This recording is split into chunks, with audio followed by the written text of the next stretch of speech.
Hello again, Gills fans. Welcome back to the latest episode of Gills in the Blood TV. It's Sunday, which means it is match day review, showtime, and Reese is back again.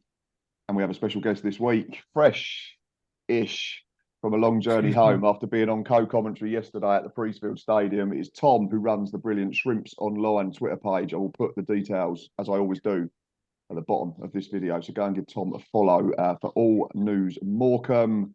Yes, sitting here again. Sunday, Gills are back at the summit of League Two after a entertaining, hard-fought 2-1 win over Derek Adams' Morecambe. A game that had pretty much everything. Chances, goals, a red card, talking points. It was hot. At least it wasn't as hot as last week. But yeah, the main thing from a Gills point of view was it was 3 more points and we go to the top of League Two once again. Plenty of teams, though, hovering just below us for any more slip-ups. Gents, first of all, Sunday morning, as always, appreciate you joining me. I'm going to say more so Tom today because he did have a long drive home after the game yesterday and I don't think got into his bed until after midnight. But are you both well? Yeah, no, very well. Thank you. Yeah, it's, I mean, I didn't have a commute back home after the game, so I'm actually quite refreshed. I don't have that. I'm the luxury of iFollow, I suppose. But yeah, doing well and glad to be back on the podcast again. And Tom? Yeah, very well, thank you. Good to meet you yesterday, Matt, finally, and Likewise. good game of football and pretty knackered. And planning to have a fairly restful day today, but always good to come on Gills in the Blood. So thanks for having us. Appreciate it. Before we do team news, I always write a paragraph that to just try and sum up the game as a whole. And I've put, and it's something I said to Dave on the match preview show, and I said to Tom and Dave as well when we met just outside the ground yesterday. I thought it was essentially a game of two really honest, hard-working sides that had a real go, particularly first half. And yeah, I thought it was an entertaining watch. Second half, probably it just dropped off a little bit of the pace and the intensity, but I thought both sides had put absolutely everything into that first 45 minutes. And I think if you was a neutral, turned up to that game, you'd certainly got your money's worth, didn't you, Tom? Yeah, really good game. I was just saying offline that came away from second at half time thinking we're 2-1 down, but it's been a really enjoyable game. I think both offering a fair bit of attack and but both not necessarily looking the tightest at the back. So it was a really end-to-end game. And just lots to watch as a neutral. So yeah, if you as a neutral, very enjoyable. In terms of the 2 goals conceded, pretty frustrating from our point of view. But yeah, came away from the first half. I think you summarised it really well, Matt. And Reece, just to come to you quickly, I said to Boz on the match day live, and he said it as well. It just felt like a basketball game, sort of first 20, 25 minutes. It was just they'll have a go, we'll have a go. Keepers had to make a save, or someone's had to put in a really good last ditch header and that type of thing. And yeah, it was just a proper football match of two teams that really, really wanted to win the game. It certainly felt that way. One of the things yesterday I noticed, because when I was editing my video, usually there's like key moments that I can just chop out and put in the video. But this time it was really hard to find them because it was all kind of mashed together in the first half. There was so much going on, particularly in the first 20, 25 minutes. There was a lot happening, end-to-end stuff. And just to come back to your point, yeah, it felt like a real proper game of football. Both teams really, properly going for it. And I think you're absolutely right. If it's a good game for the neutral fan, it's obviously going to be a really entertaining game. Obviously, the second half didn't quite. It was totally chalk and cheese almost to a certain extent, but yeah, definitely that first half, I thought it was absolutely a fantastic watch and probably the best watch we've had all season. Albeit maybe Southampton. That's probably I think it was an entertaining game, particularly the first half. Yeah, absolutely, and we'll get to that a bit later on in the episode as well. But let's go back to 2 o'clock Saturday afternoon. That's when team news broke. Well, I got a little bit of Morecambe team news a little bit earlier than that. Wink, wink, nudge, nudge. But nothing Gills, so never mind. But yeah, it was I think it was one change for both sides. Tom, Morecambe were forced into one. Unfortunately, Adam Mayer didn't make it. Twisted an ankle is what the prognosis comes out after the game from Derek Adams. Or was there 2? Sorry now. I'm sure Derek Adams said 2. I know Jordan Slew came in for There Adam was, Mayo, but he mentioned someone else there was was missing one. through illness. There's one that would have affected the 11. The other one was Adam Mayer, as you said. The other one was Farron Rawson. That was it. He was probably after sending off at Harrogate. He has been our within our first choice centre backs, but he got suspended for 2 yellows at Harrogate, and then we've brought in James Connolly on loan. And So it was one change to the 11, but would have been on the bench Rawson more likely. on, yeah, right. The way Derek works is players don't automatically go straight back in regardless of who you are. So I would have expected Farron Rawson just to go to the bench, but Adam Mayer most definitely would have been in terrorising you down the left. Fair enough. So that Morecambe team in full was Moore in goal. It was a back 4 of Love, Connolly, Bedowen Senior. It was then Songo and King tasked with protecting said back 4. Bloxham, McKeon and Slew were then those supporting lone striker Michael Mellon. Unfortunately, he was a bit of a melon second half, but we'll get to that. I had to get it in. Sorry, that's appalling. Dad jokes. Reece, for Gills, there was one change as well, and that was Ethan Coleman back from suspension. We know he's able to play in the Papa John's Trophy, so it wasn't like he was coming in after a 3-game absence completely. But it was 2 league games and 1 in the EFL Cup. So that was the only change for the Gills. So it was Jake Turner in goal, a back 4 of Alexander, Masterson, Ogie and Malone. The already mentioned Coleman sat next to Sean Williams, the captain, and then it was Mahoney, Lapsley, Johnny Williams and Macaulay Bond as a very fluid front 4. And we'll talk about that more as we go through the timeline of the game.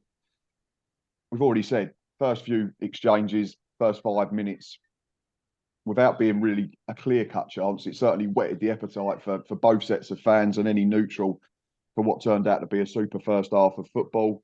We've already mentioned basketball feel to things. It was just very, very end-to-end.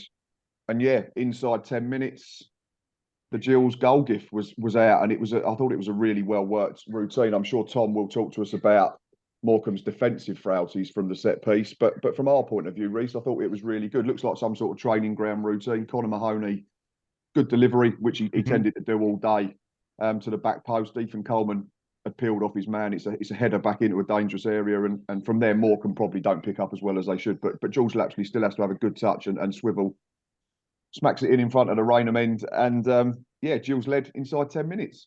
You said that the best thing about that move, and you said it was a header from Coleman. I've got a feeling he chested it, actually. And I'd like to look back at that because he managed to get it across to Jules Lapsley on his feet.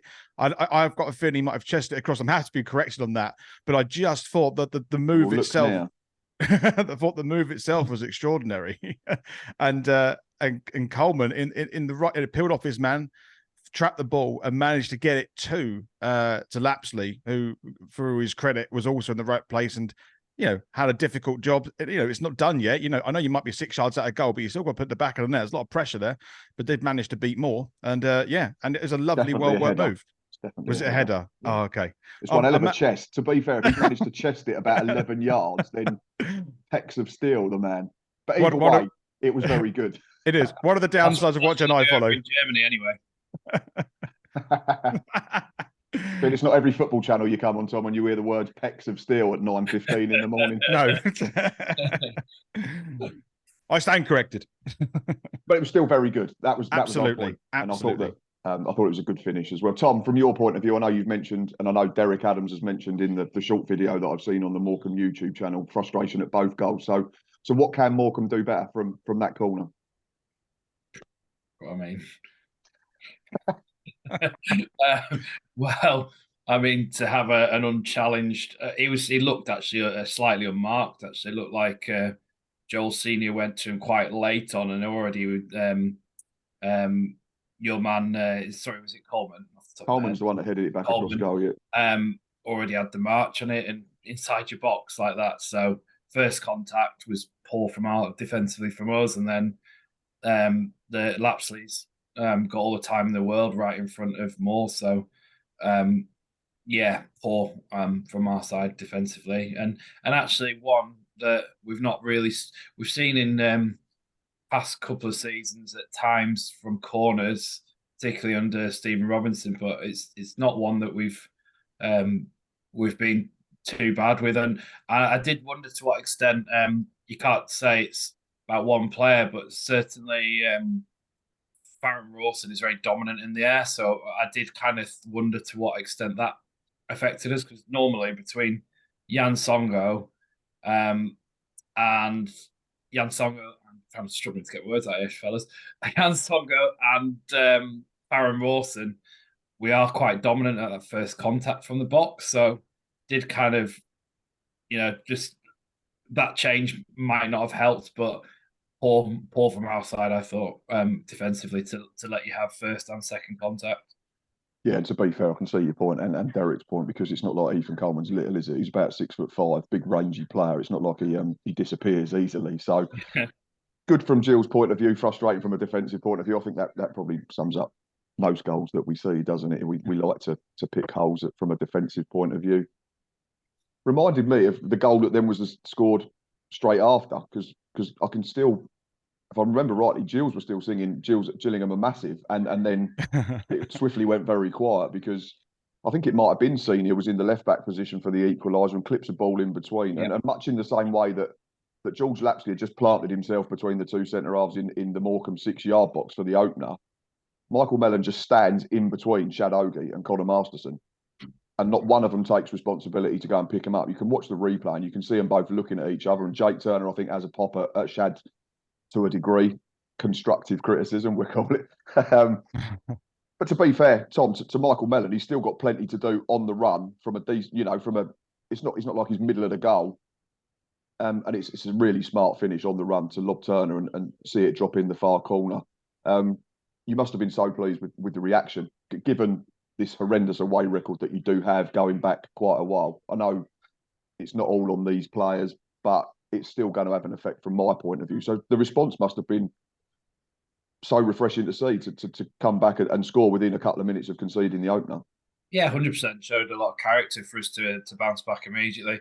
It was quite well timed as well, because one of my friends, Ram, had come to watch as a neutral, and we've been really high on Mickey Mellon. I'm a huge fan of his for his work rate, and you guys will have seen yesterday how he can carve a chance out of absolutely nothing, and took that really well. I think so far this season, from Mickey Mellon's point of view, he's got 1 goal from open play, 2 from set pieces, and I think it probably doesn't tell the whole story of his ability. He's ran the line really well, balls, and for that particular goal, as you say, Senior as on his unorthodox side from left full back as right footer, has lofted a ball over. I think your defence is pretty flat-footed there, and if there's a little bit of a criticism I could level at Gills, is I felt like that ball down your throat really you struggled with all afternoon, actually. And I think if Mellon had a bit more time on the pitch, I think the result could have potentially been a bit different. As from the second yellow card, which I'm sure we'll cover later, that similar type of ball, your centre back struggled a little bit. For the goal, Mellon stayed really calm. You see those even at Premier League, Championship level, where player has all the time in the world but panics and it ends up either in the stands or in the keeper's hands because it's a weak shot, and he just delivered it perfectly. So a great response to come back into the game, and Mickey Mellon thoroughly deserved to get his goal from open play. Absolutely, and you make an interesting point about the centre halves being flat-footed, and it was a ball that we kept getting caught out from even after the dismissal late in the second half. But I think that probably comes from the fact that that's only their second start together, because it has been Ogie and Maxima up until last Saturday against Harrogate. So obviously that communication, that sort of timing and that relationship's not quite there yet. But yeah, again, elements of it that were probably soft from a defensive point of view. But Reece, I thought we reacted really well. And there's a comment that Derek Adams has made after the game, and we'll get to that a bit later. But I thought Gills were brilliant in terms of getting straight back on the front foot. Immediately created another chance, didn't we? I think it was Scott Malone broke over halfway and played a wonderful ball into Johnny Williams, who'd got a little bit of space in the box. He then attracted the attention, I think might have been of Joel Senior, who seemed to be active in most things in the early period of the game, which meant we got the overload. Williams, we know how good he is when he's got time and space, has the awareness to reverse the ball to Mahoney. It's a good first time effort. I think I said the only thing I thought was maybe he could have gone far post. Yeah. But he decides to go near post on the run, left footed, and Moore has to make a smart stop. I think it's a goal that you'd be disappointed to concede if Moore had let it through. But yeah, straight back on the front foot, and then from the corner came another talking point. But the reaction was really good from a Gillingham point of view. No, absolutely. And I think, you know, when quite often early on in the season, parts of last season, when we do go one down or concede, that there seems to be, it's very rare that it seems that we get back into a game on the front foot instantly. So it was really nice to see that straight away, going back, you know, going at it again. Because I was concerned, as you know, because you can be that we were instantly look like deflated from the equaliser, and you know, and it is totally possible that we could have started to play a very sort of a boring kind of like pass at the back and very slow type of football. But actually, we did the complete opposite and thought, right, we're going to go again, get in the faces of Morecambe and try and get back in front again. And we did that, and it was really promising to see like such a response moving forward from the equaliser.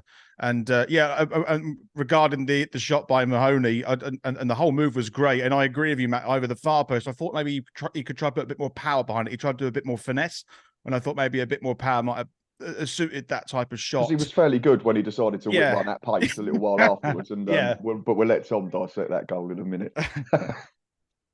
But no, but we were definitely on the front foot, and it was really pleasing to see. And then obviously from that corner, I think you're going to talk about possibly a disallowed goal. Is that right? That is correct. And I've looked at the highlights. I'm not sure what it's been disallowed for. I'll be completely honest, because the keeper looks like he's coming out to punch it. I think George Lapsley's in the vicinity with two Morecambe defenders. For me, it looks like the keeper's trying to jump over players to get to the ball. I don't see any movement from any of our players. I don't know if Tom's had a better view or yourself, obviously, because you're at, you know, a better angle in terms of height. I'm behind that goal. I thought it was really harsh. I really did. And I felt so disappointed for Macaulay Bond, because he's doing everything right at the moment, but he's just not having any luck in front of goal. We had the one against Colchester a few weeks ago, the flick header that got tipped around a post. He'd have had a tap in against Leyton Orient in the Pizza Cup, if not for Omar Beckles sticking it in his own net. And yesterday, I thought he did loads brilliantly in terms of his hold-up play and his link play. Tom, I'll come to you first as a Morecambe fan and ask, did you have a better view of it? Have you got any sort of monitors or replays that you can look at? I haven't had a chance to watch any of it back, to be honest with you. Well, very apart from like the 2-minute highlights you get. Yeah. You just reminded me about that, to be honest. And I can't really add a lot more to what you've said, because yes, I might have had a better vantage point, but I just assumed it was for the foul on some kind of foul on Moore. So yeah, you've obviously dissected it, so I don't think it would be fair for me to add anything beyond that. Really, I couldn't really. It's one of those ones where there's a lot going on, and it's just so many corners. Right, it's almost like I don't always think there is always fouls in these situations. I almost think there's an almost like referees almost already made a decision sometimes. I'm not saying this particular incident, but I'm almost. Corner goes in, and you can always, when there's a lot of toing and throwing in boxes in the modern game, it's almost like the referee's ready to give a foul to the in favour of the defence, as opposed to the attack. It's almost like, do you know what I mean, lads? It's like, yeah, I do. Yeah, like it's almost a bit mechanical, like without a specific incident. You think, you know what, it's just safer. A lot less questions are asked if you give a favouring part of defence, because almost any corner, there's some kind of holding from someone with some kind of shirt, and just in the general vicinity of a penalty box is some kind of foul, which they can give in favour of the defence, and no one really questions it until there's a goal. Is kind of my word vomit on it, but yeah, I just assumed it was probably a foul on Stuart Moore, but I'll happily back your very level-headed assessment of it, Matt, having seen it back a few times. Very Arsene Wenger, wasn't he, Reese? What was your view on it? And I'm going to, because you're part of the goalkeepers union, Reese. So I want to see what your view is as a Gillingham fan, but a former goalie. Yeah, no. So it's interesting. So actually, as soon as the whistle was blown for it, I initially thought it was well, obviously, I was gutted it didn't count. That was the goal, but at the same time, I was like, as soon as the whistle blew, I thought that's probably going to be a foul on the keeper because he came out for it and he tried to get it. But it's one of those ones. It's the only, if the referee has seen something there, he's right next to it. Let's be honest. We're a bit further away. I've got the TV view, so he's obviously seen something there. Whether it's right or wrong, it's. Our keepers overprotected? Maybe to a certain extent. I think there is an element of agreement to that. And as a goalkeeper, that was always use that to your advantage. And you often could try and win a free kick in a very dangerous position like that. And that probably to a certain extent, maybe more is aware or not aware of that, but might have tried to chance his arm there. But then what was really interesting for me was I compared that disallowed goal with what happened last week. We played Harrogate. And the goalkeeper came out for that one and punched it and got it all wrong, but he was on the floor at one point. And when that happened, I almost assumed the referee was going to blow for that because of the overprotectionism that goalkeeper's experience, but he didn't, and we ended up scoring right at the end. So I'm sure they're not necessarily the exact same scenario, but they're quite similar, but with different outcomes. And so the one yesterday, I think 50% of referees may give it as a goal, 50% don't. And that then boils down to the referee's perception of what's happened in that box and whether, they're more overprotective goalkeepers or not. It's a really tricky one, but I think ultimately what it boils down to is the fact that goalkeepers are slightly overprotected, and it went in Moore's favour for that example and against us, unfortunately. It's a fair point about the Harrogate one as well, because I'd say there was probably more contact and more of a foul on the Harrogate keeper last weekend. So I suppose you come back to the old adage about what goes around comes around, and you have to suck it up, and that it all levels itself out over a season, I guess. But goalkeepers are not endangered species for me. That's what winds me up a little bit. For me, there's no contact. If that's two outfield players jumping for the ball, everyone just cracks on, I think. But then there was another half chance for the Gills, and it was Johnny Williams picking up space again. And I remember saying to Boz midway through the first period on the Matchday Live, they don't know how to mark Johnny Williams or Conor Mahoney Morecambe at the moment because they were so clever. They was either dropping deep. Williams particularly was dropping deep to get the ball and then dictating play from the halfway line, which then allowed runners and more space. Mahoney was clever at tucking in, which meant that Shea Alexander could get really high and almost cheat. And the next chance came from Johnny Williams dropping deeper, and he picks out a really good ball. And George Lapsley on the stretch tries to go with it right-footed. I said to Boz at the time, maybe he should have gone left-footed, but I just think now, looking back, that he was overstretching with whichever foot, and that might have been the start of George Lapsley's hamstring problem. Unfortunately, it ultimately led to him being withdrawn. But it was another half chance for the Gills, and then comes Gills' goal of the month for September. And I know Tom's going to pick holes in it again from a defensive point of view, which is what we always do when we concede goals. But from my point of view, and I said this to you plenty of times, Reece, on this show, I think also at times we just have to hold our hands up and say, that's a bloody good hit, which it was. I think we pinched possession, didn't we? No, sorry, we had the possession. I think it was George Lapsley again, not helping his hamstring, tried to flick it over a defender and drive into the box. It got sort of half cleared, but not too far. Ethan Coleman's got the awareness to play a first-time ball out to Mahoney, who's on the right side of the box. Shifts his weight onto his left, looks like he's going to shoot. Doesn't, sends two Morecambe defenders to Rainham. And then gets another half a yard. And from there, it's an absolutely brilliant finish. I mean, Tom, like I say, is going to pick holes in it from a defensive point of view. For me, it's just a really, really good, clean hit into the top corner. And I thought it was no more than Gills deserved at the time, Tom. I thought after your goal, we just got straight back on the front foot, as we've already mentioned, with these chances and half chances. We'd had the territory and the possession. But yeah, talk to us about Conor Mahoney's strike from a Shrimp's point of view. Yeah, no, I agree, and I think that was. I think that's where that period of play. I think that's the period of play. I think from a Gills perspective, you really want to kind of emulate and grow into performances for further down the season, and so really good dynamic play. I thought, as you said, Williams particularly was dropping into those kind of middle pockets, and you mentioned about the ball over the top to Lapsley, which I thought showed great finesse. talked about that chance as well, where Johnny Williams has got into the box. And I think having seen a good bit of Johnny Williams over his career at various clubs, I think that's the position where that kind of free role he kind of enjoys the most, and bringing other people into play kind of dropped off a bit to that. But that's where it really came into play. And there was some others. You mentioned Mahoney looked really good, and I just thought of that little period of play. Yeah, you really kind of picked up the energy and just the intensity and put us on the back foot. And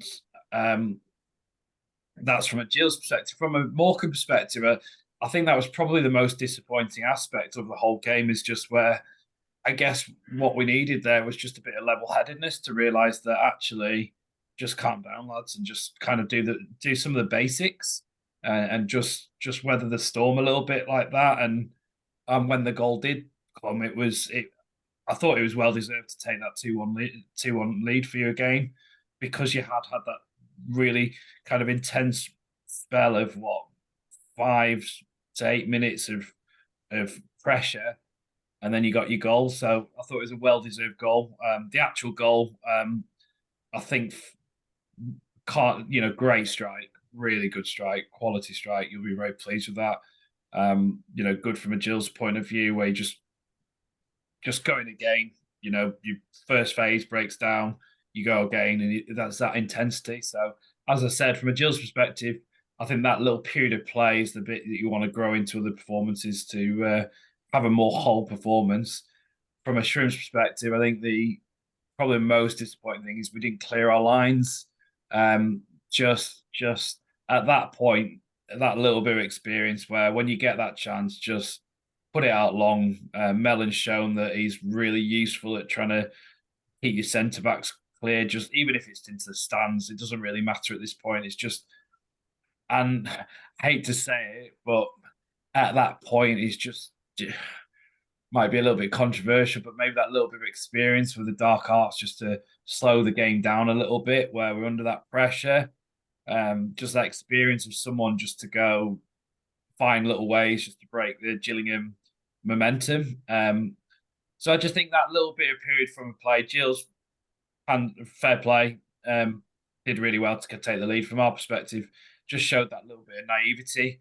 But we are a very new team as well, so I know there's that narrative to say, Morecambe don't travel well. But as I said to you before the game, Matt, is from a League Two perspective, actually, last time we were in League Two, we travelled really well on Derek Adams.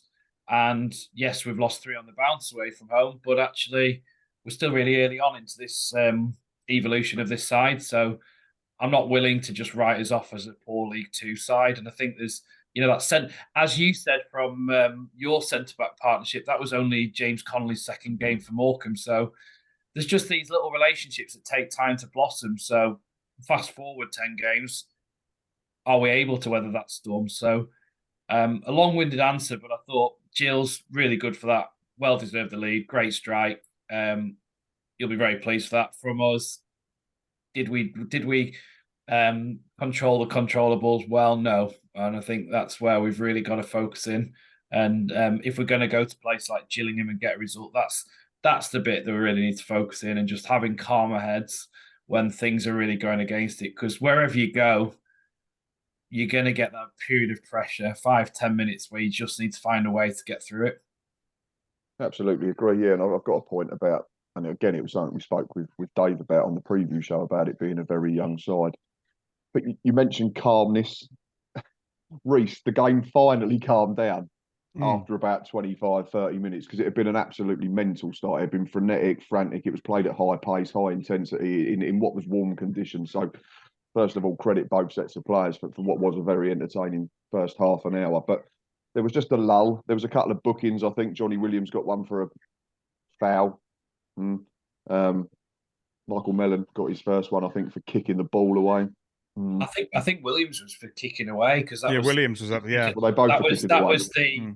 Oh yes, he was trying to protest that he crossed it. Yeah, and yeah. So at least from that sense, the referee was being consistent. Even if they seemed soft, he was doing it for both sides. So in that essence, I guess you can't moan too much at the referee. Can I actually bring up a point on that? Because I'd be Of course interested you in your opinions on the Mickey Mellon first yellow. With this obviously rule change of clamping down on pretty much any yellow card for like kicking away or what seems to be petulance, which I think I'm guessing it's not a controversial rule per se because it's just not a particularly attractive part of football. And we've got a number of yellows for very little so far this season. It's going to start impacting us with suspensions. I guess with the Mellon one, you want one with the keeper, and it's not as if he's booted it into the stands. He's put it into the net, and I'm just kind of reflecting on it and thinking, I think ultimately you've got to be sharper, and if that's the rules, you've got to listen for the whistle and you've got to play to the whistle, etc. But it's just interesting. It's just like, I guess we don't have VAR down in League Two, but I'm just thinking about the dynamics of like maybe the linesman, in the noise or whatever. You think as a striker, you kind of want the striker to follow through, put the ball in the net. It's not wasting a whole lot of time. I'm not in the letter of the law. It seems to be a legitimate yellow card, but I can imagine Mickey Mellon going to Derek Adams and saying, I didn't hear the whistle, you want to finish the chance, and you're just like, you can kind of see it from a striker's point of view. It's not as if it's petulant, it's just trying to finish off that move and put it into the net. And, the football has weird and wonderful ways. Maybe there's a whistle in the crowd, whatever, or I'm not trying to make an excuse for him. I'm just trying to say, I'm just reflecting. Common sense. I think common sense. Rule, is it really petulant? If it's kicking the ball into the stand, that for me, even JJ McKinnon, who was a bit lucky not to get a yellow card second half, he kind of, in the letter of the law, he kind of booted it against the sideboard second half. That seems to be more of kind of what the rule is designed for, as opposed to that. I don't know. Just really interested to get your thoughts on that. What you think? I think common sense can be applied to both Mellon and Johnny Williams bookings because, like you say, the action that's caused the yellow card is almost a continuation of a phase of play before that whistle's gone. And if you compare it to the Premier League, where you've got VAR, Premier League strikers are encouraged to go and finish the chance because in case it goes to VAR and it's proved that they're onside. So essentially, the rule's different at the top end of the game than it is for us. Exactly. So for me, yeah. And I think Derek Adams has concurred, it's by the letter of the law, you can't argue against the Mellon yellow card. So in that sense, we probably can't argue against the Johnny Williams one. But my personal view is common sense should apply. For me, they don't need to be cautioned, either of them. Reese, over to you. It's a really fun with this new law. Like, it's a funny one because it's a law that's designed to be an absolute. It's binary. It is petulance or it isn't. It seems not meant to be a grey area between, which I think is what it was before. So any instance of in essence time wasting, and that when the whistle was blown by kicking the ball away, then the referee by the letter of the law would have to give it. But I kind of have a concession with your point, Tom, as well. Like, as strikers, you want to finish the chance. I get that, and because it keeps possibly you in the flow of the game. Does it have an impact of the game that like Turner has to run back and get the ball out of the net? And how fun? Not really. And how much after did he finish a chance to when the whistle blew? There probably was a second or so in between. Like, I don't know. It's a funny one because if you absolutely down to the moment the referee blows the whistle. But then the other argument is, well, actually, did the player actually hear the whistle? And then you get into a really weird area because then you're basing yellow card on trust, and then for me it can become to a certain extent a little bit unclear and a little bit messy. I don't know. Obviously, it's a brand new law in this context. That's the key point for me to interject. This is a brand new law, so I think referees need to show a modicum of common sense. And I thought, okay, the referee yesterday has applied the letter of the law, and at least he's done it for both teams, so we can't moan in that sense. But again, I think more common sense can be used because you're avoiding people then getting sent off. Well, that's the whole point Reese is saying. You can't. It's like that's what it was before. It's like the whole point is got to be binary. It's like, and that's the point. And I guess... but it's not though, is it? Because like you say, the point about JJ McKinnon kicking the ball against the hoardings, that's more of an attempt to waste time. And I think... I get the rationale for bringing in rules such as this, but you really do open yourselves up because I'm really not in it for, just going to Twitter to talk about what people's opinions are of officiating down in the fourth division. But you do wonder whether it's struggling to attract talent. They're not full-time referees. They've already got enough things in the locker to worry about. Clearly, for referees, I don't think referees go to a match day to think I'm going to go and ruin people's Saturdays. They go there with their best intentions to do the best job. Do you really want to add in anything else into anything else when there's so many other things that are not going right from officiating point of view at the moment? So it's just like you're just adding in another layer of complexity potentially when actually we're not ready for it. And that's been my point for years with VAR, with goal line technology. Goal line technology, I've got no issue with. It's like you said, that is absolute. It's either in or it's not. Yeah. But VAR, no need for it. You're just making someone referee it in a truck. Just let the referee do it. We've dealt with it, and we can slag referees off on the pitch. We don't need to slag some geezer off in a lorry as well. But all jokes aside, you see my point. Referees have refereed football matches for years. If you're going to keep going down that route, you might as well just let a robot do it because it's just becoming silly. And also, you wouldn't have a podcast on a Sunday if there's nothing to talk about. So these are the types. Well, exactly, yeah. And I promise you, this would only last an hour. I really like it. Could go off on another podcast, but I really don't want VAR to come down to Absolutely the not. EFL level. I hate it. It's a real fringe point where they're drawing lines on screens, watching like a toe off. Like, for me, it just. But then, ironically, Michael Mellon doesn't get his first booking if there's VAR. Because he'd be encouraged to go and finish the chance just in case. Yeah, well, but this is the thing. Like, yes, it pains me, Mickey Mellon, but I don't want the game to be perfect with all perfect decisions. I just want the game to flow and it to be, and you hope over a season, which I think is a fallacy that it comes out in the wash, because games are so marginal. But I just think that's the tough and tumble of football, personally, and I probably sound like an old fart now to do it. Oh, I totally agree because we've survived for 150 years doing it that way. Exactly. I just want to agree with what you said, Tom. I think what we want as football fans is a game that flows, a game that has given the opportunity to flow. And if a referee can offer that, brilliant. That for me is the golden dust for refereeing. If you can allow a game to flow, then as a fan, that's what you want to see because that's where the best football is played or has the opportunity for the best football to be played. And that's really what I want every referee to have that intention going into games. Let it flow.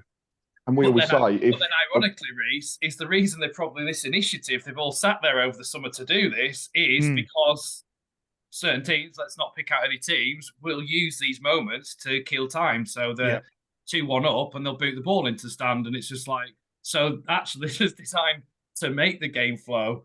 So yeah, it is really complicated, but I think that should be the goal, to make it an enjoyable experience for people primarily in the ground and who are getting there, but to make it a really good match day experience. As I said, I don't think it's about getting perfect decisions. That's not the goal for me. Lest we forget, it's an entertainment industry, isn't it? So it's meant to be. It is, I'm taking you off topic with that one, chaps. No, it's fine. Absolutely. No, that's what we do it. I love doing it and I love chatting, like I say. And ironically, I think we've just moved the time wasting and the cautions that used to come late in the game, because it used to frustrate me. Like you say, a goalkeeper would take 20 seconds to take a goal kick and then he'd get a yellow card on the 89th minute. Makes no odds. Whereas now, they're just getting them earlier, so the game gets stopped in the first half more than in the second half. Yeah. Anyway, Morecambe had a couple of chances just before the interval, because we got to the 40th minute about 40 minutes ago, it feels like. But brilliant topic to go and talk about. There was a half chance for Eli King, I think it was, after Ethan Coleman stumbled on the ball, trying to clear. Unfortunately, for Morecambe's point of view, King lashed it over into the empty Brian Moore stand. And then I used the words Marco, Van and Baston on a match day live watching a third League Two game. Van Mellon. Which is something I've probably not done ever. It's an outrageous hit. It's outrageous in the fact that he's even taken it on. It's even more outrageous in the fact that he's nearly pulled it off. like I said on the match day video, for anyone who's old enough to remember the Euro '88 final, Marco van Basten scores an absolute worldie of a volley to win the Netherlands the competition. If you've not seen it, YouTube it. Michael Mellon's probably 6 inches from repeating it, Tom.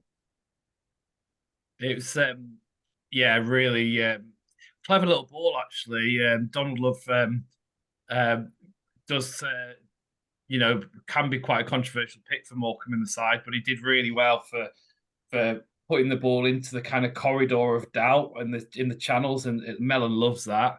And it just kind of, that, as I was saying earlier on, I think that ball asked questions of your defense, and it just went in, and he's just got a real knack of just being really annoying and he always seems to come out with trying to some angle, very wiry, and just getting into the angle to get that chance. But yeah, I think on commentary, my reaction when he's hit that was blooming heck.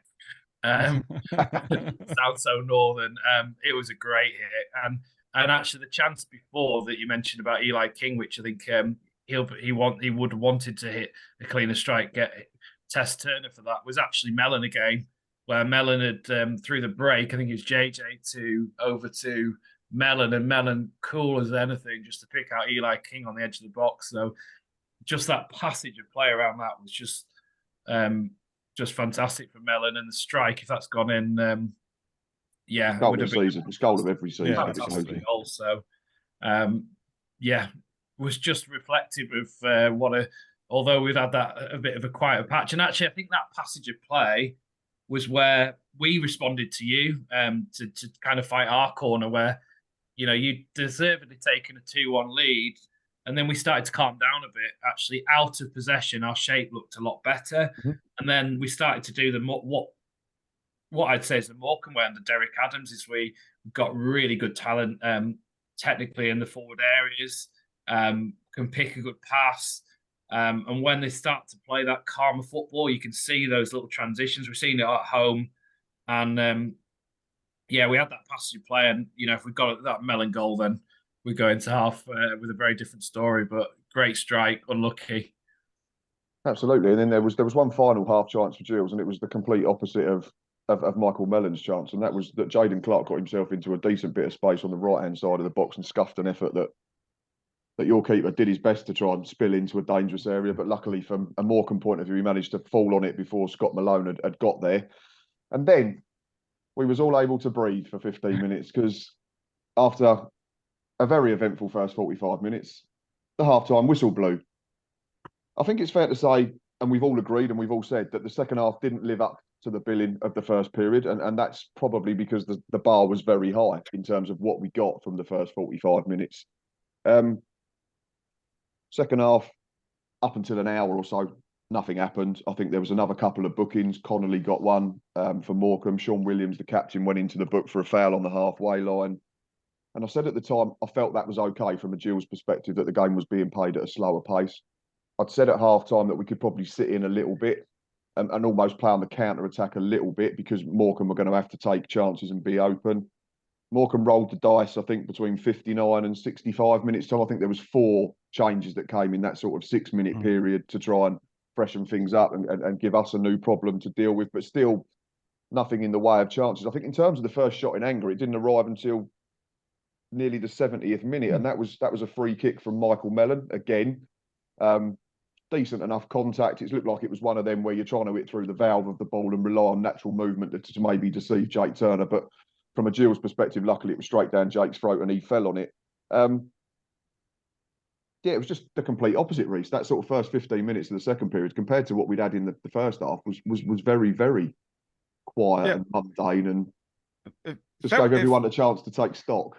It did. It almost felt like it was slightly deliberate, because we're given everything in the first half. Actually, it was an opportunity to let's play some boring football. Let's just keep it on the floor, and let's sit in, like you've already described. And to a certain extent, I think that was deliberate. I was questioning, because what Gillingham fans were crying out for is what we'd seen in the first half, that attack and intent.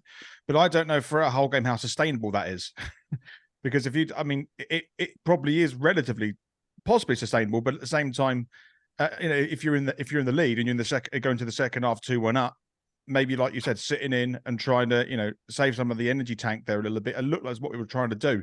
And as a result, the first shot on target came about 70 or so minutes from a free kick, so it kind of worked. But yeah, as a spectacle, I think if you're a neutral, you kind of look at the second half and go, well, I got my money's worth in the first half and not so much in the second.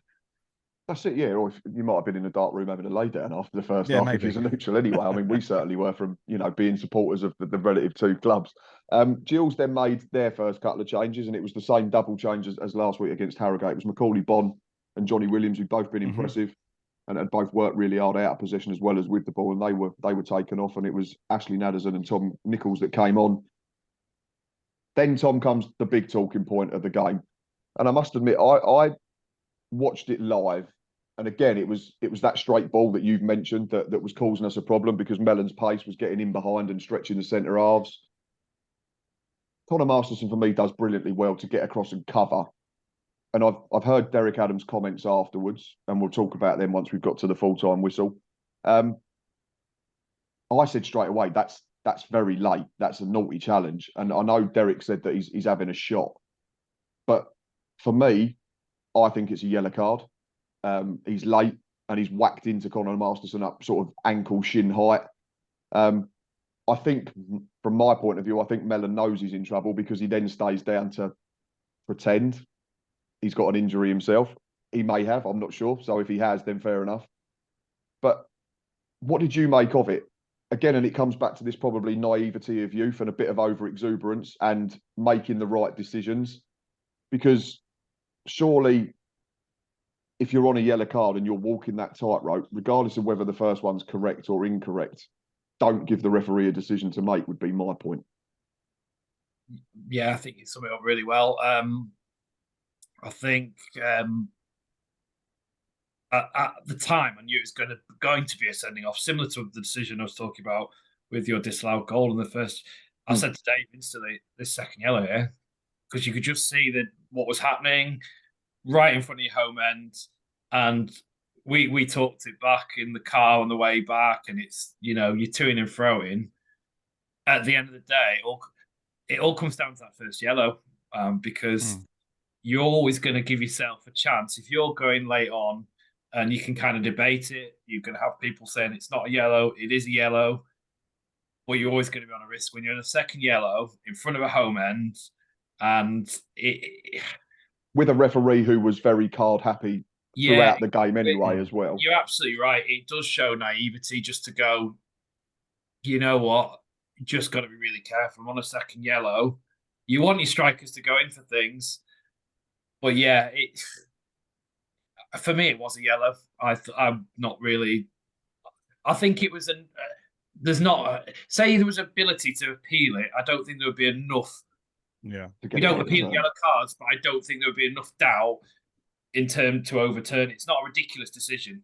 You can argue that it wasn't a yellow for the reasons that, like Derek said, that, you know, he's potentially going in for the shot. It was a bit late. You can argue it was yellow, but you can also say it's a nail-on yellow. I think there's not enough to say, oh no, that's an absolutely ridiculous decision. And ultimately, and also, like we always try to ask with decisions like this, is if that's a Gills player on a yellow card on a Morecambe player, Derek Adams is probably saying it's the correct decision. Yeah. I don't disagree with that. You know, you want to fight your corner there, and I think, yeah, I for me personally, I don't have a lot of arguments with either the two yellows really. But it is what changed the game. I think we've just got to look internal, and I think, you know, we are an exciting side when we play, and I think because we do have those, you know, our front line when it's first 11 is average age of 19. You do get that exuberance and excitement and get the crowd off. You see Mellon scoring his Van Basten effort. That's when it's going really well. And then you do get those little bit of naive decisions, whether it be clearing your box or kicking the ball away when Johnny Williams has just got a yellow. So I think I'm not as disappointed about that second yellow. It's the first yellow that more disappoints me, because you then play a significant part of the game on a yellow card, a late challenge away from being sent off. So I think he doesn't get kick the ball away in the first half. He goes to that all in. It's really hard to get a straight red in generally, unless you're really going full pelt. So long-winded answer, but I think can't have too many complaints. I can see people's argument to say it wasn't a yellow, such as Derek Adams, but I can see the argument it was a yellow. And it was a game changer. And I just think we've got to look internally as a team to think, well, the rules are changing, so we've got to adapt to that and be a bit more streetwise. And Reece, I want to ask you about Morecambe's captain as well, because after the foul happened, Donald Love straight in the referee's face and correctly got a caution because he was very, very close to being face to face with the official. So for me, that's 100% the correct call. He then continues his rant afterwards at the linesman. I'm not saying he's screaming and shouting and waving his arms in his face, but he was persistently talking to the linesman and he ran to him. I suppose from a captain's point of view, is that the example you want to be setting? I get, like Tom's made the point, you're protecting your players and you're trying to fight your own corner, but he was also at the risk of then going down to 9 men.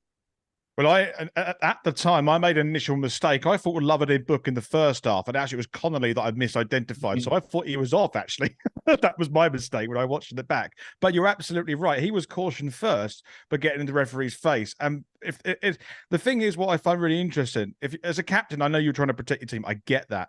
But if you've just been cautioned for getting up in the referee's face, don't you think you're at risk of, if you then go up to the assistant's referee and do something similar, you obviously haven't learned your lesson about 15 seconds ago, and that's a huge risk to be taken if you're like any player, but especially a captain. That's not an example to be given to your team, in my opinion. Anyway, I can understand the frustration. I was going to say, I wonder if Mellon's second yellow when he fouled Masterson, that actually was there an element of frustration in that as well, because he had a lot of balls going forward to him. He was getting in behind players and just wasn't quite getting the luck to get the second goal. So I wonder if that shot where essentially when he kicked Marston down was an element of a little bit of frustration as well. And I wonder if the back line, Love and Mellon had a lot of frustration being built up, and it kind of sort of let loose in that very short period of time where all the yellow cards are flying around. I don't know. That's kind of how I felt the Morecambe team were at that point. They were becoming a bit more frustrated at the game at that time. Yeah, and like we say, it was silly because they were still in the game. It's not like they were 4-1 down. It was still only 1 goal behind, and you get a set play or a worldie, and suddenly you're back level, and it's a good point on the road. Tom, are you still with us? I'm just looking. Your picture's gone. It's not moved. Okay? I can hear you. You've not moved for about 3 minutes. It's just frozen. It's just saying Zoom not responding, but I'm still here. I can hear everything. Okay, no problem at all. Right, we'll try and carry on and get through this as quickly as we can. After that, I think the game did fizzle out to a degree. Unfortunately, from a Morecambe point of view, the red card meant that there was no Alamo type situation from them because they had to play with 1 less man. So they were essentially playing for set plays or said worldie. Tom Nichols had a half chance, Reece, I think, where he fashioned his own space and it got deflected wide for a corner. I think we defended a couple of set plays, froze into our box. There was a booking for David Tatonda on his return to the Priestfield, which was a given. He did love a yellow card in his time in Kent. Robbie McKenzie came on to waste a bit of time for Conor Mahoney, and I think Neil Harris was very clever in it. It meant that Conor Mahoney got that standing ovation that his performance definitely deserved. And the full-time whistle went, and I think Gills deserved to win the football match. What I want to ask you is that as good a 45 minutes that we've put together in the league this season? Certainly from an offensive point of view, I don't think it would have been harsh to say if we'd been 4-1 or 4-2 up at the break that it wouldn't have been deserved. Such was the volume of chances and good chances that we created. I think that first half of football is what a lot of the fans expected to have every game. I think that's the type of football that everyone was expecting. So if anything, I think it is the best half of football that Gillingham have played so far this season. And yeah, it's my question is, I think it was at the expense of a couple of holes in defence because we went to attack a lot more. So it's what games you want to play, what you want to see. So yeah, you can go off and try and get 2 or 3 goals in a half of football, but it is at the expense of some erosions in defence, and we saw that yesterday. But for an entertaining perspective, absolutely, it was really fun to watch, and it does go to show what potential we have in this squad to play some really delicious and lovely football. And that's from the Gillingham, if we play like that every week, brilliant. Is that realistic? Probably not.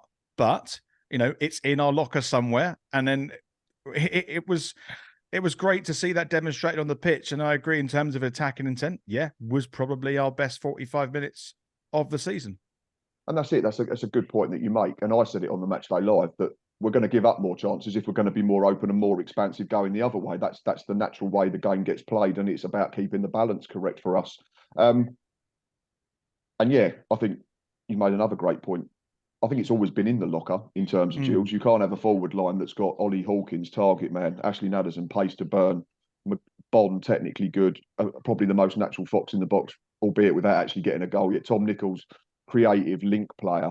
You then add in Mahoney and Tom's gone, bless him. So hopefully we can get Tom back as quick as possible. Had in Mahoney, Johnny Williams, Jules Lapsley when they're firing. It's definitely in the locker, and I think we actually took it out of the locker for 45 minutes on Saturday, didn't we? I did have a question for Tom, unfortunately, to ask what he thought of the Gills and whether we'd stay the course. So we'll just have to say that we're going to win the league then. That's what Tom would have probably said. Yeah, exactly. Right. Let me just message him quickly and see if he's coming back. Let's talk about Morecambe then, and hope that we can get Tom back for his views on the Gills before we finish up the show. We've mentioned young, energetic, play with a vibrancy that will cause teams problems. Like Tom mentioned, the front four that averages about 19, 20. That's exciting. And we know from the match preview and speaking to Dave that they've almost been forced into that because of financial issues and ownership issues. Tom is trying to log back on. We will try and pad this out. But then I guess there's, like with us and the attacking play and the defensive side of the game, there's a balance. We don't know where this fearlessness could carry Morecambe throughout the season. And if they continue to score goals in the vein that Michael Mellon's doing, then they're going to have a good season. But the risk, I guess, would be if they do have a rough trot. We've seen the red card for Michael Mellon on Saturday, naive decisions, silly decisions. How much will that potentially be a hindrance if they do go a rough patch of form? How will they react to it? Will they then need more experience in the 11 to try and carry them through a tough period? It's a really good point. And I actually think, you know, a young side like this going into League Two, I think there will be a lot of learning curves for a lot of players. A lot of chemistry is going to have to be built over the season.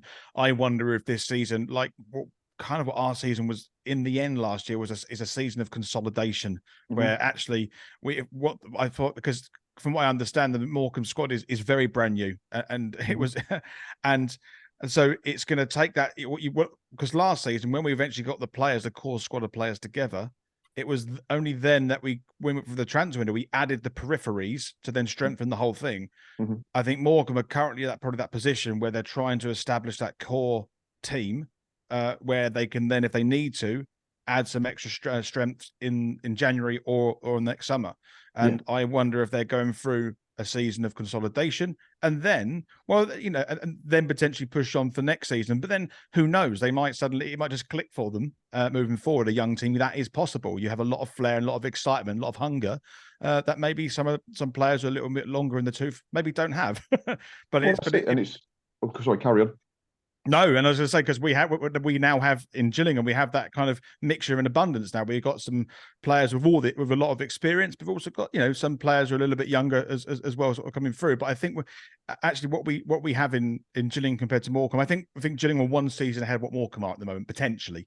Yeah, I can see that. And I said to Dave on the preview, there's certainly similarities between the two clubs. And yeah, we're probably just a little bit further along the journey now, albeit we've had more financial help than Morecambe are getting at the moment. But they've still had a solid start. I mean, they're 16th, but they've got a game in hand because they had a game postponed for international call-ups. If they draw that, they're in and around the top half. And if they win that, they're level on points with a team that's sitting in the playoffs in Crewe. So it's been a solid start for Morecambe. Obviously, the big concern, I think, would be the away form. Yes. No points from what I understand. I think is Tom's that right? back. Yeah, it is, yeah. And it's a run that goes back a couple of years. But Tom, hopefully you can still hear us because you're still frozen, just in an albeit slightly different position now. I just wanted to ask before we wrap up the episode what your overriding thoughts were on Gillingham in terms of the personnel, the way we play, and ultimately, do you think we can stay the course this season in terms of a promotion push? Can you hear me? Yeah, I can hear you absolutely fine. Oh, perfect. I think you'll be up there. for sure. I think it was interesting. I heard at the back end of kind of comparing Morecambe to Gillingham. I certainly think you've got the quality in there. You know, really impressed with the signings you brought in. There's clearly been some backing from a real change in direction after having really struggling in previous ownership, and hearing your struggles, Matt, particularly of not having that investment. So it's really pleased to see that you're able to get that investment. You know, big fan of the likes of Nichols, Naderson. You know, we know Williams. There's really quality players in there. Neil Harris as well knows how to be a hard team to beat. I think in terms of the sides I've seen, I've been quite disappointed with some of the League Two sides. I've been I think the level is probably a bit lower than what I remember. Having seen really disappointed with Salford, really disappointed with Bradford at home, but still thought Notts County as well. Second in the league, are they now after, behind you guys? Yeah, I think so. We're able to nullify them, and these are teams for us as a newly formed team to really be very competitive against these top League Two sides. I think the level of League Two is a bit lower than I had remembered and expected after a lot of hype about what a strong League Two side is. With that in mind, I think certainly with Neil Harris and the quality you've got, I think you'll be an evolving side. I think there's enough quality in there to evolve as a team, and I think it's just Neil Harris making some decisions of how he wants to play. I heard Reece say about, you know, that first half, you had spells of being really exciting, but was that at the expense of being better defensively? I certainly think you'll be up there with the quality you've got, and you've got a great manager. Whether it's automatics at this point, I think there's a few sides that I see. I think Mansfield were by far the best team we've played so far this season. They were really quality, and I think going back to what Matt said about evolutions of sides, you've got a Clough side that's had a long time to really gel, been there and thereabouts. So I think that'd be a very strong side to be looking at automatics. We all know the budget that Wrexham have got, so they'll be up and about. Stockport, He's no back. doubt. Hey, we can see you. I think Stockport will be up there. I think the sides that have been looking, and Notts County, of course. So whether you'll be automatics, I think you could certainly be in the conversation as you evolve as a side. So I would say very strong bet for top for playoffs. Whether you make the automatics will be a lot dependent on how your players really gel in. You know, if you can get a tune out of Macaulay Bonne, that'll make a big difference. Keeping those quality in terms of the defensive element. There's a lot of players I like in that defense. There's a lot of good quality in there. I think it's just over time. I think injuries will be key as well to you, which it is for all teams. So I think there's a lot to be really happy about with Gills. And when I was just waiting around the ground yesterday, I heard, "Oh, we're winning again." And after some of the last couple 2 or 3 years for you, it must be really a big relief to see some wins again, regardless of how you finish the season. So good to see. And I've seen Matt have some devastating times all year. So pleased to see you guys getting some results. Where you end the season, if I had to, I can't remember what I put you as pre-season. I think I just put you outside the automatics, and I probably won't deviate from that based on what I've seen yesterday. So yeah, I'd probably put you as a 4th or 5th at the moment. I think I had a 6th in my pre-season preview. So yeah, I think we're going along the same lines. There were some comments from Derek Adams after the game. I've not had a chance to watch Neil's yet. It was a lot longer. I think the Neil Harris video was about 25 minutes, so I've not had a chance to sit down and go through that. There was a couple of comments that Derek made. One was he said that he thought Morecambe were on top from 1-1. I'm not sure what game he's watched to say that from 1-1 Morecambe were the better side, because as soon as it went to 1-1, we created plenty of chances. We had a goal disallowed 5 minutes afterwards. We had the Mahoney save from Moore. There was the Jules Lapsley one where he nearly got him behind on the stretch. there was the goal as well, and that all came in like a 9-minute period. I don't remember Morecambe creating anything clear cut until the last couple of minutes of the half. So, Tom, if I've missed anything, correct me, or is it just a little bit of? I think we've covered it pretty well. I think at 1-1, you guys had your wave of pressure and intensity. So for me personally, I thought that that second goal was coming for you. So I think we've covered that at length previously. So maybe just Derek Adams protecting his own players and trying to keep the confidence up from that type of thing as well. He also said, Reece, that if Gillingham are the team top of the league at this time, we don't have anything to fear. Again, disrespectful or just being almost deflecting attention away from his own players to keep the confidence up, because they have come and they've given a good account of themselves against a side that is at the top of the division at the moment. I think it's the latter and a mixture of emotional as well. I think he probably said that not long after the game had finished. I wonder how long he had time to really reflect on the game. Which is what we've said this before, haven't we, about managers having a microphone shoved under their face 5 minutes after a game's finished. Yeah, and I think that's probably the case there. I mean, yeah, is it? I think it's more protecting his team and sort of bolstering their confidence, saying that actually you've shown yourself well here to narrowly lose against a team that's currently sitting at the top of the table. I think that's what he's doing there. Yeah, I don't think that's a salty comment at all by any stretch. I think, as Reece says, I think it's more like, whereas again, Reece said previously, we're pretty much brand new side. We've got some players that have come through, but actually we've gone toe to toe. And potentially, if we'd stayed with 11 versus 11, there's an argument to say we could have got a result against a side that's going to very well develop with a great squad. So I think it's just more just to say, you know what, let's be confident in what we're doing here. We've not got turned over from a very quality Gills side. I think it's more just kind of putting our shoulders up. You can, we're early on in our journey, as you said, Matt. We're probably season behind you in terms of the squad coming together. And actually, we've been really competitive against a side that will be a very strong contender for promotion, but up to League One. So, of course, I think it's more. I don't think it was trying to dismiss. I didn't really have an opinion on it myself. I was just curious as to what you two thought. I mean, Tom, from your point of view, Derek Adams more than us. I know we see various clubs, fan bases say things about Derek Adams. I think when Derek's going in on an opposition side, you'll know about it. There won't be question. There was a very famous game in our promotion season against Salford, where we lost 2-1 and we really didn't deserve to. We asked so many questions about them, and it was when we were favoured as one of the relegation sides, and I think it was when Wellens was in charge at Salford, and I think we just completely played a team off the park with significantly more budget than us, and he was really quite. You'll know about it when Derek is trying to kind of put in a bit of a dig at an opposition side. I don't think that was the case. I think it was more just fighting our corner. And almost a bit of a backhanded compliment. Yeah. I don't think, you'll perhaps hear it in